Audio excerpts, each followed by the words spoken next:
اللہ تعالیٰ نے دوسرے انبیاء کرام علیہ السلام کو جو معجزات عطا فرمائے وہ صرف ان کی ظاہری حیات مقدسہ تک دیکھے جا سکتے تھے۔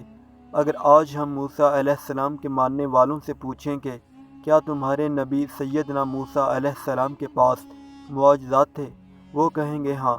اگر ان کو یہ کہا جائے کہ اس وقت بھی موسیٰ علیہ السلام کو معجزہ دکھا سکتے ہو تو وہ کہیں گے ان تمام معجزات کو ان کی ظاہری حیات مقدسہ میں ہی دیکھا جا سکتا تھا، اب ہم نہیں دکھا سکتے۔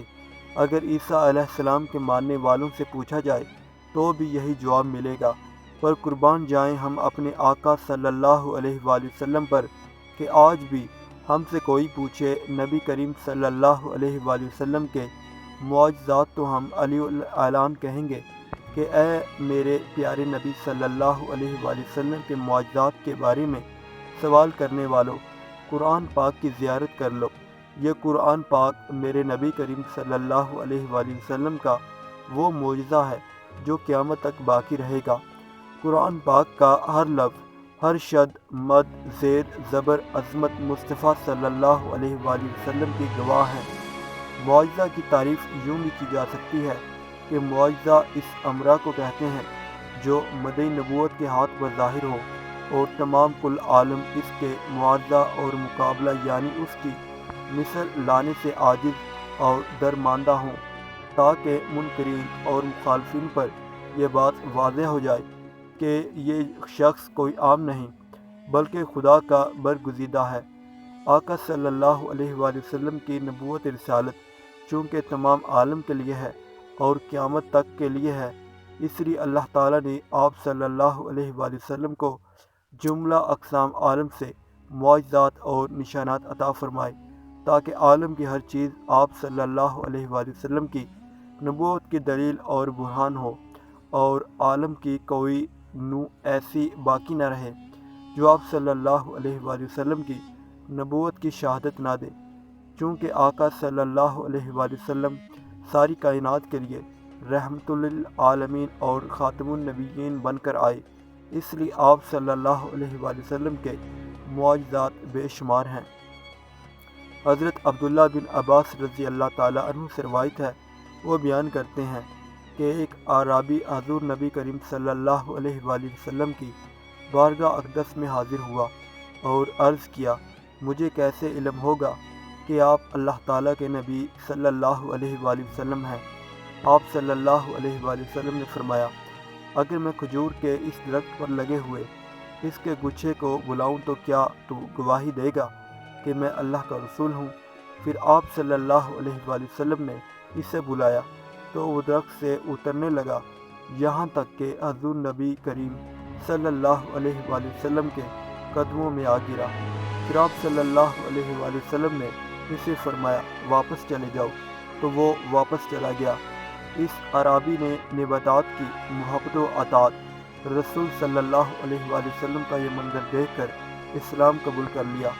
ایک مرتبہ مشرکین مکہ آقا صلی اللہ علیہ وآلہ وسلم کے پاس آئے اور کہنے لگے، اگر آپ اللہ پاک کے سچے رسول ہیں تو چاند کے 2 ٹکڑے کر کے دکھائیے۔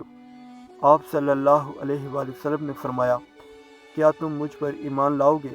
انہوں نے کہا، اگر آپ چاند کے 2 ٹکڑے فرما دیں تو ہم آپ کا کلمہ پڑھ کر مسلمان ہو جائیں گے۔ چنانچہ اس رات چاند کی 14 تاریخ تھی۔ چاند اپنے پورے شباب کے ساتھ چمک رہا تھا۔ جو ہی آقا صلی اللہ علیہ وآلہ وسلم نے اپنی انگشت مبارکہ سے چاند کی طرف اشارہ کیا تو چاند 2 ٹکڑے ہو گیا۔ حضرت ابو زید انصاری رضی اللہ تعالیٰ عنہ روایت کرتے ہیں کہ حضور نبی اکرم صلی اللہ علیہ وآلہ وسلم نے مجھے فرمایا، میرے قریب ہو جاؤ، پھر میرے سر اور داڑھی مبارک پر اپنا دست مبارک پھیرا اور دعا فرمائی، الہی اسے زینت بخش اور اس کے حسن و جمال کو دوام عطا فرما۔ راوی کہتے ہیں کہ انہوں نے 100 سال سے زیادہ عمر پائی، لیکن ان کے سر اور داڑھی کے چند بال ہی سفید ہوئے تھے۔ ان کا چہرہ صاف اور روشن رہا اور تاج میں آخر ایک ذرہ بھر شکن بھی چہرے پر نمودار نہ ہوئی۔ سیدنا حضرت انس رضی اللہ تعالیٰ عنہ سے روایت ہے کہ ایک انصاری گھرانے میں ایک اونٹ تھا جس پر وہ کھیتی باڑی کے لیے پانی بھرا کرتے تھے۔ وہ ان کے قابو میں نہ رہا اور انہیں اپنی پشت پانی لانے کے لیے استعمال کرنے سے روک دیا۔ انصار صحابہ حضور نبی اکرم صلی اللہ علیہ وآلہ وسلم کی بارگاہ اقدس میں حاضر ہوئے۔ آقا صلی اللہ علیہ وآلہ وسلم کی بارگاہ میں عرض کیا، یا رسول اللہ صلی اللہ علیہ وآلہ وسلم، ہمارا ایک اونٹ تھا، ہم اس سے کھیتی باڑی کے لیے پانی لینے کا کام لیتے تھے، اور وہ ہمارے قابو میں نہیں رہا، اور اب وہ خود سے کوئی کام نہیں لینے دیتا۔ ہمارے کھیت کھلیان اور باغ پانی کی قلت کے باعث سوکھ گئے ہیں۔ قربان جاؤں اپنے آقا جناب محمد مصطفیٰ رسول عربی صلی اللہ علیہ وآلہ وسلم پر۔ آپ نے صحابہ کرام کو فرمایا، اٹھو، پس سارے اٹھ کھڑے ہوئے اور اس انصاری کے گھر تشریف لے گئے۔ آپ صلی اللہ علیہ وآلہ وسلم احاطہ میں داخل ہوئے تو اونٹ جو کہ ایک کونے میں تھا، نبی کریم صلی اللہ علیہ وآلہ وسلم اونٹ کی طرف چل پڑے تو انصار کہنے لگے، یا رسول اللہ صلی اللہ علیہ وآلہ وسلم، یہ اونٹ کتے کی طرح بولا ہو چکا ہے اور ہمیں اس کی طرف سے آپ پر حملے کا خطرہ ہے۔ حضور نبی کریم صلی اللہ علیہ وآلہ وسلم نے فرمایا، مجھے اس سے کوئی نقصان نہیں ہوگا۔ اونٹ نے جیسے ہی آقا دو جہاں سرور کون و مکان شفا روز محشر صلی اللہ علیہ وآلہ وسلم کو دیکھا تو آپ صلی اللہ علیہ وآلہ وسلم کی طرف بڑھا، یہاں تک کہ قریب آ کر آپ صلی اللہ علیہ وآلہ وسلم کے سامنے سجدے میں گر پڑا۔ حضور نبی کریم صلی اللہ علیہ وآلہ وسلم نے اسے پیشانی سے پکڑا اور حسب سابق دوبارہ کام پر لگا دیا۔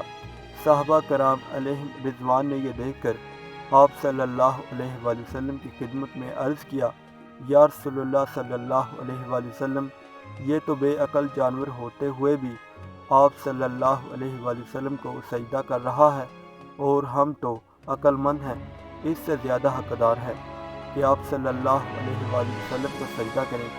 ایک اور روایت میں ہے کہ صحابہ کرام علیہ رضوان نے عرض کیا، یا رسول اللہ صلی اللہ علیہ وآلہ وسلم، ہم جانوروں سے زیادہ آپ صلی اللہ علیہ وآلہ وسلم کو سجدہ کرنے کے حقدار ہیں۔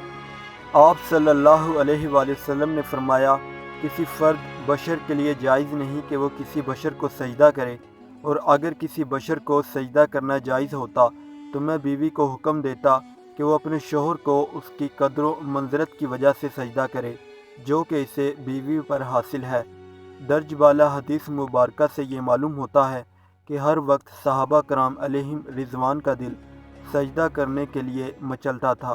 آج جو لوگ یہ کہتے پھر رہے ہیں کہ نماز میں نبی صلی اللہ علیہ وآلہ وسلم کا خیال آنے سے نماز ٹوٹ جاتی ہے، خدا کے بندو، آؤ اس حدیث مبارکہ کا مطالعہ کرو۔ حضرت عبداللہ بن عباس رضی اللہ تعالیٰ عنہ فرماتے ہیں، ایک مرتبہ حضور نبی کریم صلی اللہ علیہ وآلہ وسلم کے عہد مبارک میں سورج گرہن ہوا اور آپ صلی اللہ علیہ وآلہ وسلم نے نماز کسوف پڑھائی۔ رسول اللہ صلی اللہ علیہ وآلہ وسلم نے دیکھا کہ آپ نے اپنی جگہ پر کھڑے کھڑے کوئی چیز پکڑی، پھر ہم نے دیکھا کہ آپ کسی قدر پیچھے ہٹ گئے۔ آقا دو جہاں صلی اللہ علیہ وآلہ وسلم نے فرمایا، مجھے جنت نظر آئی تھی، میں نے اس میں سے ایک خوشہ پکڑ لیا، اور اگر اسے توڑ لیتا تو تم رہتی دنیا تک اسے کھاتے رہتے۔ اللہ پاک ہمیں سرکار مدینہ صلی اللہ علیہ وآلہ وسلم کی سچی اور پکی غلامی نصیب فرمائے، آمین۔